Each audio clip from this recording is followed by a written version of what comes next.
A topic we get asked a lot is how do you balance your work, your life, the kids, everything. It's kind of one of the most common questions we get is how do we balance the business and the personal life? When it comes to, from a CEO perspective, I guess now you're the chief wellness officer, how do you go about juggling everything that hits us on a daily, weekly, monthly basis? At the beginning, it was easier because obviously it's, our company started small and it was just you and me. We had some contractors and just 2 kids out of the 4 that we have right now. Something that is very important to me was to, being able to achieve that, the balancing work and our personal life. I love what I do, but I didn't want to my life to be work. I wanted to have a family. I wanted to have a successful marriage, and that was very important to me. And that's where I was on you, like, let's start Energy Hill. I just feel like God put that in my heart that we needed to start this company. I think that was like the beginning of our work-life balance. At the beginning when we started Energy Hill, our work-life balance wasn't necessarily great because we had really to start everything. We had no operations, we had no structure, there was no process, there was no team. It was literally just me and you knocking great work out, which is what we had done at agencies prior, where whether I was creative director, you were art director, we were just kind of bouncing back and forth. But I know that once we started, it was okay, wearing all the hats and trying to do everything. And while raising a family. So I would say that it's almost like there was like hills and valleys, I guess, where there were times when it was, oh, this is great.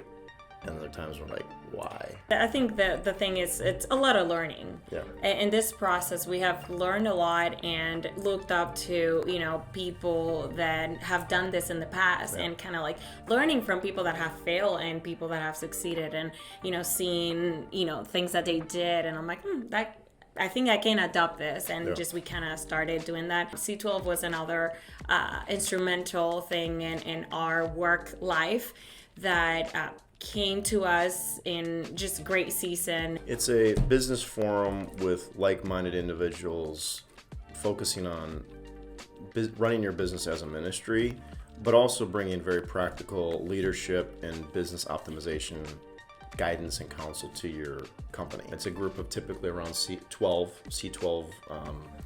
CEOs that meet on a monthly basis. And then there's also key player meetings and whatnot, but it's really geared toward balancing. I mean, it should be, the definition should be balancing work and life. And how to run your company and things like that. But I think one of the things that helped us the most is this whole thing. They really are very focused on, okay, how is your personal life and how is your work life? Like, how are both? Because if one is good and the other one is not good, think something's wrong, obviously, but how can both of them be good? We keep each other accountable, but then a person that starts their own business by themselves, it's hard. It's really hard if you're starting your own thing, or if you're a couple, or colleagues working together to try to start your own thing. The accountability was a big thing for us, and it's not that it stops at a certain point. It's that the work-life balance accountability is so key, because you could stay up till 3 doing something, and the next day you're shot, and it's an important day, and you hold me accountable to that. I hold you accountable to that. You still can get stuck in the muck of the business or personal life, and yet we always say when one of us is down, the other is in a good space, and that's so key. Yeah, we balance each other really good. And you have to, because if we're both down, which has happened a couple times in the 10 years, that coming up on 10 years now, where we're both like, but we quickly, one of us typically lifts the other person up. And that's so key. The work-life balance when it comes to personal and business is that you want to make it a concerted effort not to both be down at the same time. Something is very important is being intentional about wanting to have that work balance situation, especially you and me. We are married, we have kids, and we run a company. And we talk about work 24/7. If you let us, we're just gonna be, that's all we're gonna talk about. And we are intentional that whenever we go on date nights, okay, that's it. We're not going to talk about work, and we have to have a date night and talk about our dreams and what we want to do and the kids and our friends and, whatever. Because if we don't not... have friends. No, just kidding. We have friends. It's a couple. Like 2. But it's hard. I have friends. Yeah, I don't have any friends. Some of the tools we use for both family and business, definitely calendars.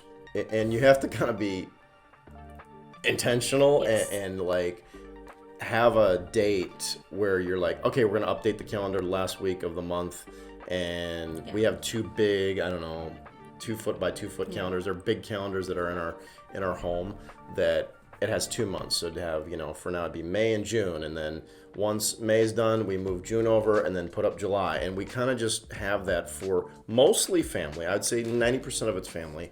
But we still sprinkle in sometimes there, C12, which we mentioned earlier, that, hey, Ryan's going to be out all day on Thursday, or this event. So we still it's kind of that global family calendar. Now, I'm going to say that we also have our digital calendars, the Google calendars that we also... All the meetings. All the meetings and whatnot.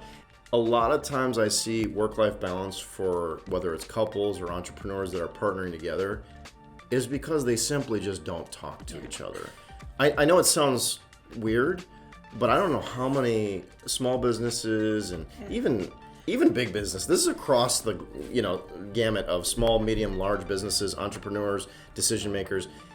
There needs to be a lot more communication, even if it's a huddle up for 5 minutes to get on the same page. Debriefing after a meeting. Debrief and quickly then move. There does need to be a intentional, disciplined sabbatical, vacation, get away for the weekend time. But I think I'm gonna take it further, even daily. I think there has to be like a daily thing that you have your me time, with your coffee in the morning, or is it at night before you go to bed, your ritual, reading your Bible, meditate, whatever pray, you're reading, whatever you do, like going outside for a walk, workout, all that type of things, so you can just like have time for yourself, by yourself, on your own, to think. Because life goes really fast, and when you are a CEO of a business or starting a business, it is a lot on you and a lot of decisions that you have to make, and sometimes you just like you can't even think anymore. A lot of people say, save up 6 months of money so you can do the business and fail it, for 6 months, and then no. I think mentally and physically you need to be in good health. That's more important than the financials. Now, the financials are important, yes, but if you're mentally not in a good spot or a good space, or even physically, if you've got an ailment, if you don't have your health, you have nothing. So I think that those two are actually more important than financials. A lot of business coaches say, just plan, 6 months, 18 months, out financially. So if you fail, you can at least have 18 months before you quit the job or whatever. I think it's more about mental and physical health being on point. Of course, having some client base or friends and family to help get you going, but I think those are just... I agree with that. I think that if you don't, like you said, if you don't have your health, you don't have anything. You are the founder. You're going to be, the vision for your company or your startup, whatever it is. And if they don't have you and you're not well altogether, it just makes it difficult, because then you're the one that is carrying the mission, vision, core values to your company, and you're the leader, so your team needs to see that, because they will feed from that. That's probably the most important. Like you said, it's like money will come. I think financials will come. If you are good at what you do and you love what you do, that will happen one way or another. Well, thank you everyone for listening, and we are going to see you next time. Bye.